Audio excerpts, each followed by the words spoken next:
سنن نسائی کی روایت ہے، حضور نے فرمایا اے میرے صحابہ،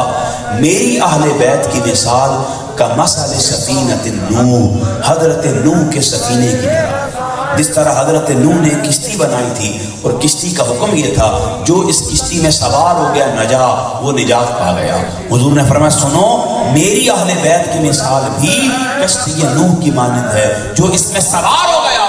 نجات پا گیا۔ اس کا مطلب یہ ہے جس نے اہل بیت کے ساتھ محبت کو مودت کو مضبوط کیا، قیامت تک وہ انسان نہ کبھی فتنوں میں پڑے گا، نہ کبھی گمراہی کی دلدل میں جائے گا، نہ کبھی بغض و حسد کے نفرت کے دریا میں گرے گا، بلکہ جس کے دل میں اہل بیت کی مودت کا نور روشن ہوگا، رسول فرماتے ہیں وہ سفینہ نوح کی طرح اہل بیت کی کشتی میں آ کر اللہ کے حضور نجات پا جائے۔ مطلب یہ ہے کہ اہل بیت سفینہ نوح کی طرح